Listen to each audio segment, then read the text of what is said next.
Welcome to I Found This Great Book. My name is Curtis, and today I have the great honor to speak with a phenomenal mystery author. So one thing, when you pick up a book by Tracy Clark, one thing you can be guaranteed is that you are going to be in for a fast ride. You will never say these things when you're reading one of Tracy's books. You will never say, well, I'm waiting for the good part to start, because it starts usually in the first chapter, you're hooked. And you're never going to say, I was bored, because the whole time you're just holding on as you're riding this fast roller coaster. And at the end, you're just going, ooh, where's the next book? And my job is done. So without any further ado, Tracy Clark, how are you today? I'm fine, Curtis. Thanks for having me. Yes, it's really, really great. Folks, now I'm going to tell you a whole lot, but some people are going to be like, well, shoot, after that, I need to go find out where I can get these books. Well, you can go to www.tracyclark.com, go to her site. Her books are everywhere. You can get them from any bookstore. Also, you can follow Tracy on Facebook at Tracy Clark's Books and on Twitter at TracyPC6161. Mm-hmm. Okay, so Ms. Clark, you have 4 books in your Chicago Mystery Series. Broken Places, Borrowed Time, What You Don't See, and a new one coming out June 29th, Runner. Right. Wow. Yeah, that's what I said. Yeah, well, I can't say this. I'll be one of those people saying, yeah, that's great, but when's the next book? You can't satisfy as readers. So what really fascinates me most, what really pulls me in on any book, any mystery I read, is the sleuth. And your sleuth is Cass Raines, a private investigator. So let's get to know her. First of all, now Cass Raines started off as a detective, right? In the police force? Right. In the first book, we meet her on the worst day of her police career. Probably one of those days where police sort of rue the day that they sort of have that kind of a day. The worst possible day. Something happens on a rooftop that sort of shifts her career from being a homicide detective to being sort of out there on her own, and then her deciding that she's going to sort of start her own PI agency and sort of do the work again, only sort of on her own without, partner or bureaucracy or department.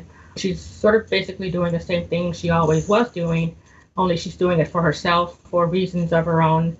And we sort of have to follow her through her journey of transition and sort of pivoting to this new thing, sort of learning how to sort of deal with that without all the tethers and hooks and all the rest of the stuff that goes with being sort of a homicide detective. So yeah, we meet her on the worst day. She has to sort of transition to something new, and hopefully the readers will follow her through book to book to see whether or not she succeeds or gets better at it or, sort of fails. So it's an ongoing journey. Yeah, it is. And again, the first book, Broken Places, I'm telling you, you're going to read the first chapter and then you're going to be mad at me because you're not going to go to sleep that night. Because you're going to, I'll just read one more chapter. And then it's going to be 2:00 in the morning. You say, you know what? I need to go to work. I need to go to bed. Yeah. I got to go to bed. I got to go to bed. One more chapter, then I'm going to bed. And you're right. It is the worst day. We're not going to say what happened, folks. You got to read the book, Broken Places. But the type of trauma, things like that, when you think about Cass, how does she...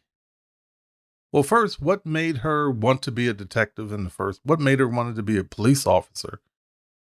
And then how does she keep going in spite of that trauma? Well, in the really early drafts of her and her story, she was going to be a teacher like her mother. She had gone to college for education, and she sort of spent 2 years in the Peace Corps, and she was going to come back and she was going to be a teacher somewhere. there was a scene in one of the early drafts where something happens on an L train that sort of compels her to sort of take action and to save a child who's getting ready to get thrown off the back of a train. And so she sort of transitions from that sort of inciting incident to sort of rethinking what she wants to do for a living, whether or not she wants to sort of go into school and teach third graders or fourth graders, or whether she wants to sort of make a difference in the world like she did on this particular day. And so that sort of got lost as the drafts went by, and the story sort of took more shape and got a little tighter and crisper. But yeah, that's her origin story. She was going to be in education. Now she becomes this homicide detective in the later versions, and she's going to sort of jump into that with 2 feet on the ground. And she just does it because she wants to make a difference and help specifically those in her community on the south side of Chicago, to sort of be there, to sort of be that sort of liaison or a middle point between bureaucracy and the communities that she lives in and works in and all her people are from. So that's her origin story. That's where she is. That's her foundation.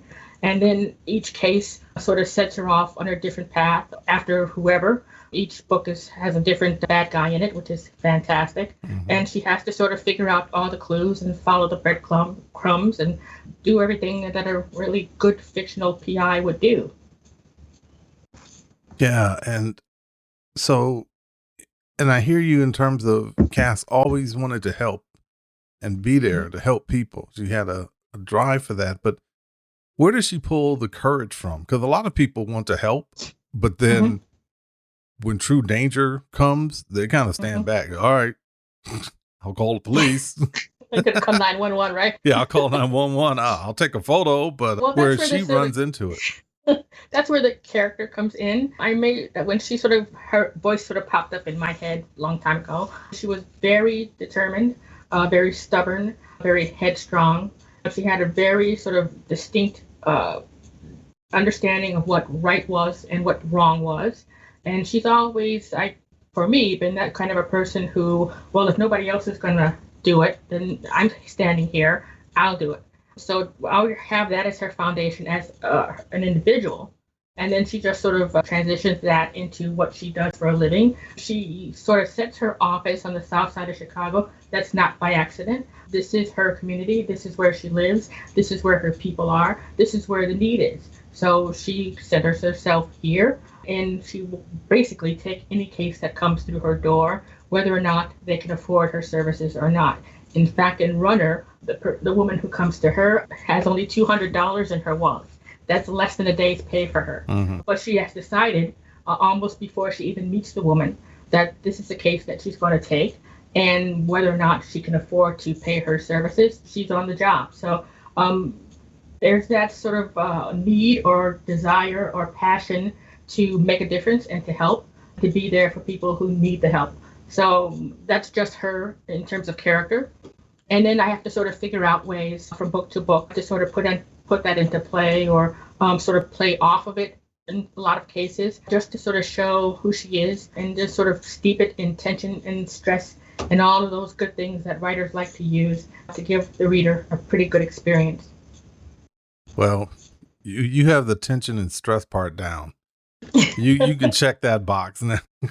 Check. And the world Cass lives in, you said the south side of Chicago, where you have things that are very dangerous, but then you also have regular people just living their life. It's not like everybody's Al Capone. I mean, everybody, most people are just regular folks living, and then you have these other people who are doing what they're doing. Where did that come from? Are you from Chicago? Where did you get that picture of Chicago? Well, I'm sitting in Chicago right now, and I'm looking out at the Chicago street right now. I live here, born here, raised here, work here. So this is my city. So I know that there's the downtown of Chicago and Lake Michigan and all those wonderful things that tourists come to see. But then we also have our neighborhoods where people live and work and sort of raise their children and, wash their cars and do all those normal things that people do. So I don't sort of look at communities, mine or any of the others that I sort of highlight in the books, as sort of monolithic things. I mean, I know that when I sort of look deeper and dig a little deeper, that I'm going to find normal people, working people, people struggling with the same things all over the city. They want to raise their children, pay their bills, put something away for retirement, and get through life relatively unscathed by violence or whatever. So it's sort of just looking deeper below the surface just to see the people who are there and sort of bring that up for readers who might not be familiar. And I think I sort of highlight a different area, maybe in every book. I just sort of move it around the city and the suburbs. And in Runner, I think I go all the way downstate to farm country, farmland. And when Cass gets there, she's sort of like a fish out of water. And it's kind of sort of funny to sort of play against that. She's in an area where she's the only one of her there. And of course, she stands out like a sore thumb. And then she sort of has to deal with that. How does she sort of follow the clues and do her job in a place where she's constantly under surveillance and sort of sticking out like, a tomato in an onion patch? I love that. I love that. And again, that by putting her in that environment, you introduce more tension, which is great. It is good. So you're always worried about Cass. Yeah. I sort of confound her at every turn, which is kind of probably maybe tense for the readers, but it's good for me.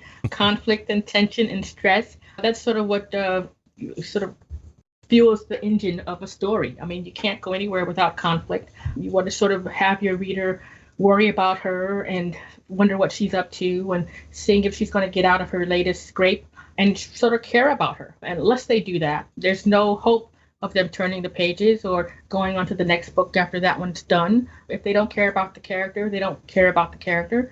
They don't care if they live or die or breathe or don't breathe. They just don't care, and they will go on to somebody else's work. So you have to sort of spend a lot of time, at least I do, trying to sort of make her as human as I can possibly make her, as flawed as I can possibly make her, and then to sort of mess with her and make it as difficult for her as I can possibly make. So if we were to follow Cass around when she's not on a case, we were watching her go about her day, what would we see? She'd probably be taking a nap. She stays pretty busy most of the time. She's up when most people are asleep and asleep when most people are up. She just sort of does things almost directly opposite of what the rest of the world does. So she's probably be sleeping in her apartment. And is Cass like a loner, or does she have a core group of friends? She would love to be a loner. In fact, I think she's a loner by heart, but she's sort of attached to this sort of Scooby gang of people who confound her at every turn. She's got her childhood friends, Whip and Barb, who stay painfully close to her. She has the waitress in our favorite diner, Muna, who is all in her business 24/7. She has the older woman in her apartment building on the first floor, friends of her grandparents, who lives on the ground floor of the building Cass owns, who is sort of like a pseudo grandmother or mother figure. And she's there too. She's all in and out of her apartment all the time, bringing home cooked meals and figuring out what she's doing and sort of monitoring who comes in and out of her apartment, romantically inclined or otherwise. So she's got all of these people around her when she could probably be perfectly fine on her own, just doing it that way. But, of course, nobody is an island. And you sort of have people, even though you don't want them sometimes. And she sort of has to figure that out, too.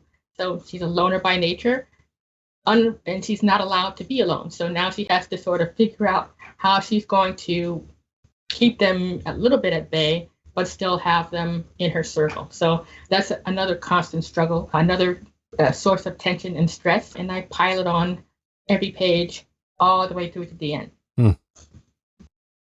I could testify to that. So, yep.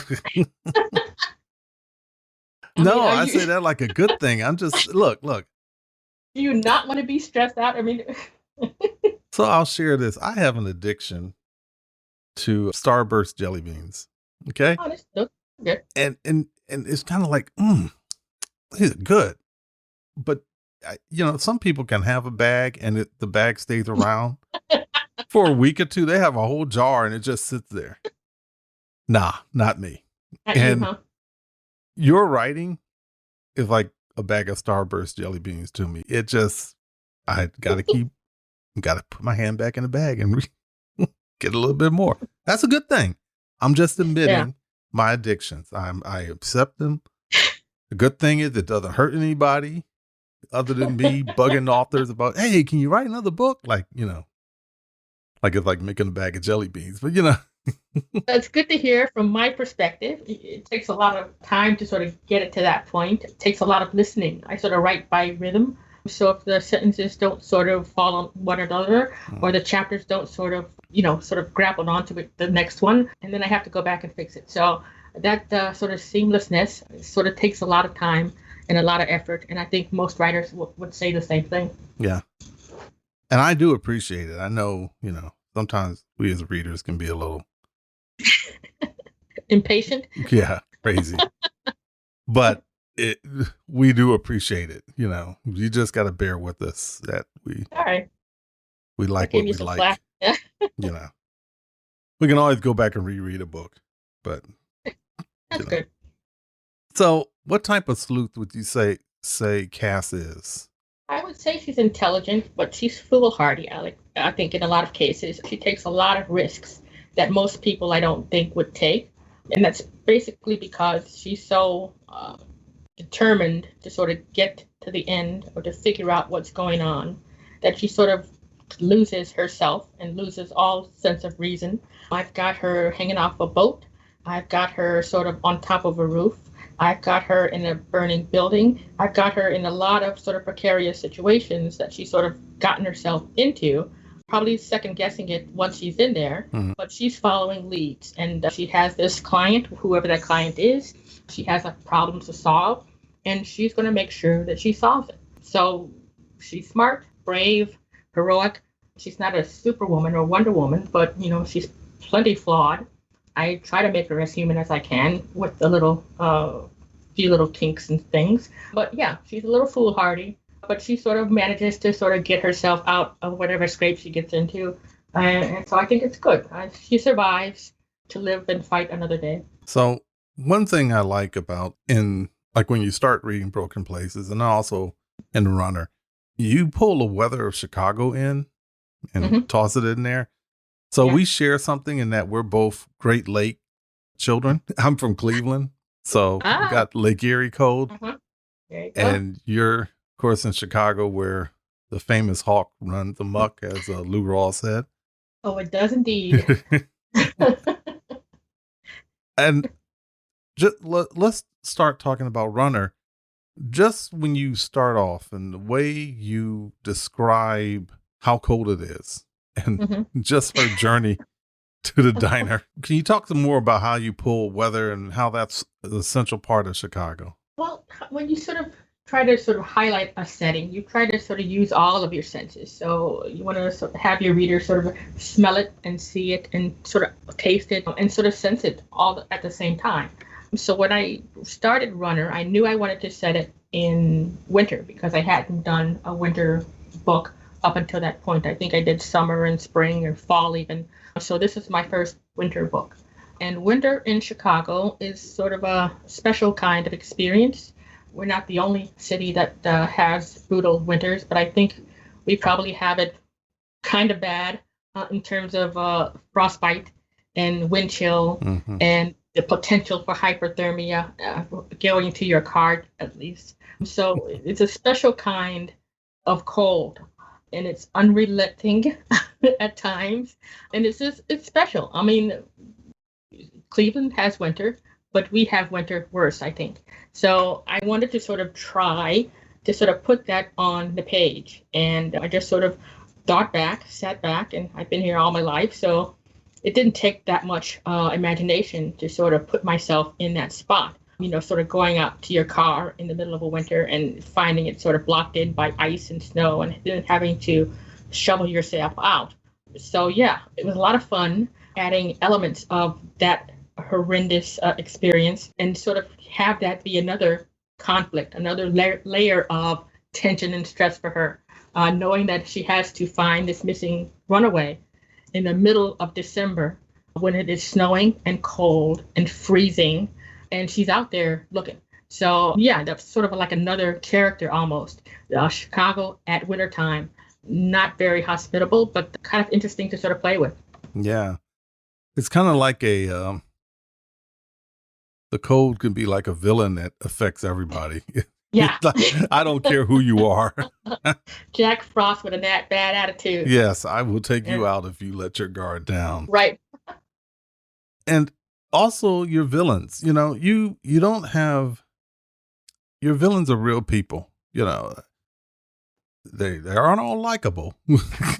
They aren't all sympathetic. Yeah, but villains don't know they're villains. They don't know they're villains. They're doing what they do. They're Yeah. doing themselves. If they want something that they cannot get, and Cass is on the other side, trying to prevent them from getting it.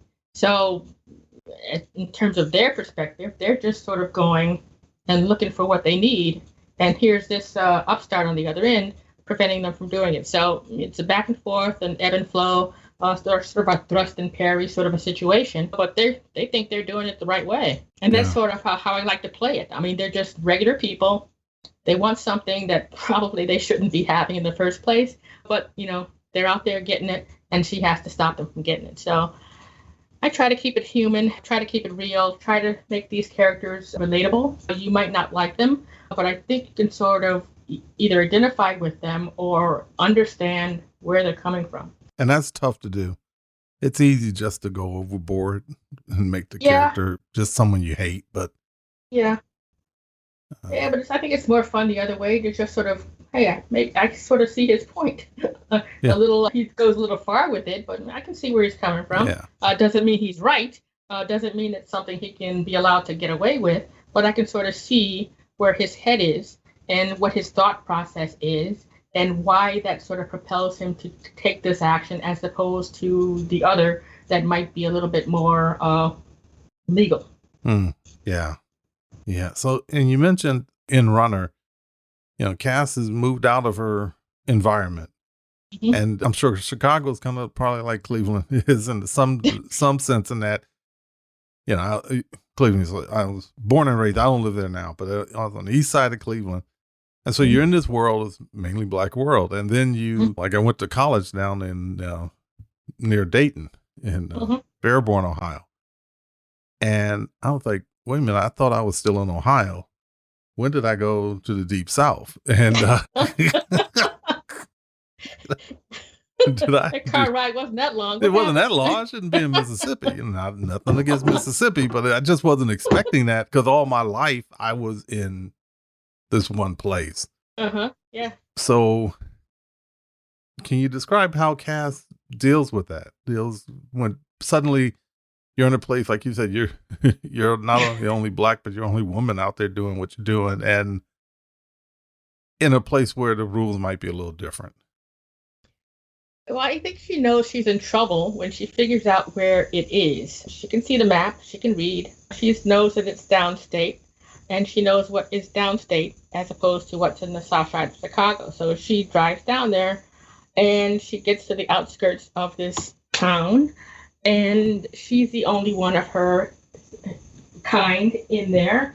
She sort of looks up the demographics on her phone and she sees that there are about 1.2% African Americans in this entire county.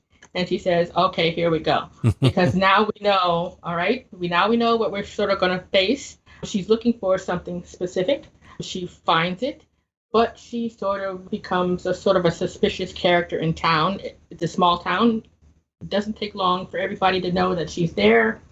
And then she sort of has to talk her way out again to safety. And I do mean safety. So, she sort of has to sort of use her smarts and her wits to sort of navigate this small town where she's the only one in it and get back to where she needs to be with the information that she needs to have. So it was kind of fun to sort of write that. I had to be sort of really careful about what I was saying and how I said it. But I think the point got through that this was sort of like a fish out of water situation. And this is not unlike a lot of situations for a lot of people of color. There are towns that we are suspicious in, and we always will be. So we have to sort of navigate our way of like Cass had to navigate her way. And we all do it, I think, cautiously. as she has done it. So it was interesting to write. I think it added a lot to the story and the perspective of the story, and I think it turned out pretty well. Yeah. Well, I like it. So, got my vote. Oh, thanks. Okay. So, this book, Runner. Now, Cass has been moving along in 4 books. How would you say she's changed over this time period from Broken Places to Runner? Well, let's see. When we meet her in the first book, she's wounded physically and emotionally, and she's sort of in a down position. She has lost something important to her, and she doesn't know where she's going to go from there to sort of get that kind of connection again. So she's pretty low in the book 1. She sort of learns how to sort of dig herself out of this sort of hole in book 2 a little bit. She still sort of has the ghosts of those wounds, the emotional and the physical. And I think little by little, as she moves through the books, she gets a little stronger, and she sort of learns a little bit to sort of rely on the people around her a lot more than she is used to, and a lot more than she actually knows how to. Sort of a learning experience to sort of get to the point where she knows that she cannot do this all by herself, that she needs people, and she has to let people in to a certain degree in order to sort of move along and grow and sort of expand a little bit. So we meet her in book 4 in a lot of sort of a different place than she is in book. Not too much difference, because I don't think most real people, make those sort of gigantic jumps between what they were and what they can be. We just sort of move along sort of at a snail's pace, learning a little bit as we go along. Hopefully, most of us, so I wanted that sort of same thing for her. She doesn't make gigantic changes, just small little steps forward, maybe 2 steps forward, maybe half a step back, but she's learning. She's learning how to be a more complete person. Hmm. And hopefully, as the series goes on, she will be a lot better in book 7 or 8 than she is in book 4. So, Yeah. Little steps forward, learning a little, getting our heads sort of knocked around and learning from that too. So it's all good. Yeah, it is. I like you said 7 or 8 or more. I like that. Let's hope. Yeah, I've got 2 standalones coming after Runner, so that's at least 2 years before I get back to her. We'll see what happens after that. It might be more standalones, or I'll go back to her.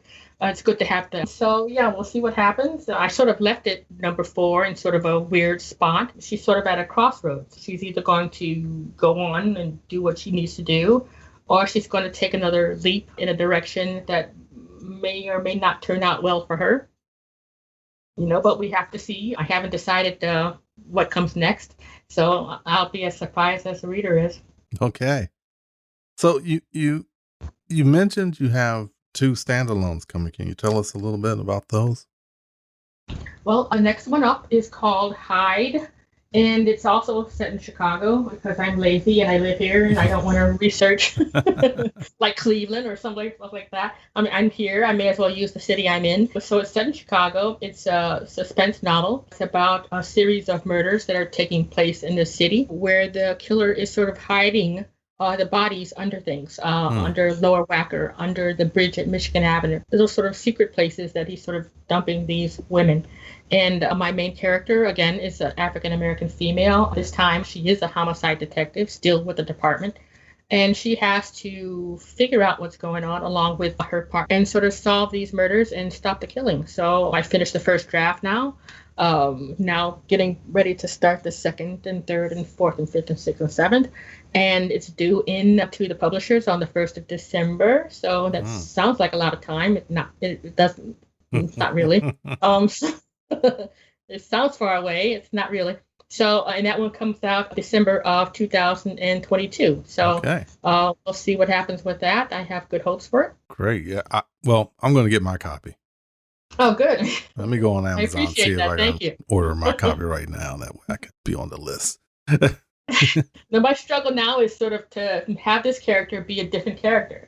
Cass is still, of course, in my head. So occasionally I will find myself deleting passages because she sort of speaks up and sort of inserts herself. So it's a constant battle of sort of having this new character sort of crash onto the page and sort of knock Cass back and put her in her place for a little bit. So it's back and forth, but I think it'll turn out good. That's fascinating. I'm always fascinated by the way writers, one, these characters have to become really real for you because you carry them so much, and then how do you keep them from not leaking into something else that you're writing? I wish I knew. A lot of backspace on this laptop. So yeah, I could sort of find myself writing a passage and say, "Oh, wait a minute, that's cast. Let's delete that." So yeah, it's like a constant struggle. Okay, and you said you had another standalone. Yeah, I have two big deals. So I'm not sure what the second book is. I guess I'll get cross that bridge when I get to it. When I finish this one, Okay. I'll start thinking about what the second one might be about. But world of possibilities out there. There's crime everywhere. Yeah. You have a rich world with Chicago. Yeah, exactly. The history and everything. And yeah. It's a huge city with a lot of people. So you got it. Yeah. Although I found, neighborhoods can be like small towns, even when they're in big cities. So that's true. Yeah. We're called the city of neighborhoods, so each one is different. Mm-hmm. Each one has their own sort of vibe. The South Side is quite different from the West Side or the Northwest Side, but it's kind of fun to sort of dig in deep and sort of learn what I don't know about them. There are neighborhoods that I think I know about, but when I sort of start looking at them really closely, you find something interesting that you didn't know before. So it's all knowledge, it's all education, it's all good. Yeah. So when you write, I'm always fascinated by this too. Are you a plotter? Are you someone who has a big cork board and you have note cards everywhere with string? Or are you someone who's kind of, okay, the character's saying this and the story starts writing itself? Well, I know it doesn't write itself, but I wish it did. Oh, that would be perfect, wouldn't it? Just sort of dictate what you think the story is and somebody else write. Well, that would be great. But no, I'm a pantser, what they call a pantser. So I just sort of sit down in front of my laptop and with an idea of what I think the story is about. Mm-hmm. And then I just start writing. I have my cast of characters. I have a problem that she has to solve. And then I sort of learn what the story is going to be by actually sort of writing the scenes and taking it linearly from one breadcrumb to the other. And eventually I get to the end. I wish I could sort of be one of those, expansive outliners who have all of these notes and all. I can't do it. My brain just doesn't work that way. I get sort of bogged down with that and not sort of concentrating on what the characters are doing. So I like following the characters and having them lead me places, sometimes surprising places. So that's how I do it. It's a lot of back and forth, a lot of getting sort of painted into a corner and trying to figure out how you're going to get yourself out again. But a lot of thinking and deleting and making mistakes and sort of figuring out, better ways to sort of do it. We might write a scene and say, oh, wait a minute. Then they come back the next day with another idea that sort of twists it a little bit. So I kind of like that freedom to sort of do that. So that's how I do it. It takes a little longer than outliners probably take. And I probably get stuck more than they do. But, I kind of like sort of having that freedom to sort of see what comes. Yeah. Hey, keep doing what you're doing because it's working. Okay. I will do that. Kind of like, look, just don't change the recipe. I don't know what you're doing, but keep doing it. I'll try not to change it. Don't change it. Don't write it down. If you don't need to write it down, just keep doing it. So. A lot of Post-it notes are good. I stick them everywhere. They're in my pockets. I find them in the weirdest places. But I sort of scribble little things as they come to me and sort of stick them up in front of my laptop. And when I go back to my session, I peel it off and get going. But, it's kind of a weird way of doing it. Yeah. So what things inspire you? I mean, where do you get your inspiration? Well, everywhere. Newspaper, the news, sitting beside somebody in a coffee shop and then listening in on their conversations. I mean, you find interesting characters everywhere. Just be careful where you sit. If you sit next to a writer, your stuff might be in a book somewhere. Yeah. But you sort of feed off the world. You might find a story on page 16 of the paper, small little thing in the corner that nobody pays attention to, but that might spark an idea. So they happen everywhere. It could be in the grocery store, the cleaners, or whatever, and something will spark your imagination, and you sort of ask yourself, what would happen if this happened? And that sort of starts you off. So ideas come from everywhere. Yeah, which is great. It's great. Well, I love everything. I love the series. Again, Broken Places, the first book in the series, Borrowed Time, and What You Don't See, the third book in the series, and the fourth book in the series, Runner. Now, that is going to go on sale June 29th of 2021. So if you're listening to this before then, you can reserve your copy. If you're listening to this after the 29th, you can just go buy your copy. And it will be available everywhere where books are sold. And we know we need to keep our eyes out for December of next year for Hyde. Am I right? Yeah, that'll be good. Yes, definitely. Definitely. Again, folks, if you want to read something, you want to read a story that from chapter 1 to chapter 48 is going to keep you turning the pages and enthralled, you need to read Tracy Clark's books. This has been so wonderful, and I really appreciate you coming on the podcast and talking with me. Well, thanks so much. It's been fun. Yeah, I had a lot of fun. So I'm going to probably be bugging you when Hyde comes out. Okay. Hey, I'm here for you. And for everyone listening, stay safe and have a great reading day.